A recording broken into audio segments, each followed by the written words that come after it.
So in this Google Docs tutorial, I will be showing you how to add page numbers. So if I just were to go to page numbers right here, and let's say you wanted to add a page number, it's pretty straightforward.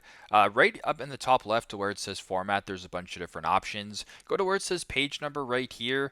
Now you can go ahead and change this to the header, the footer, or show on first page. You can also go ahead. So if you wanted to add this to the header, for example, you can go ahead and press apply.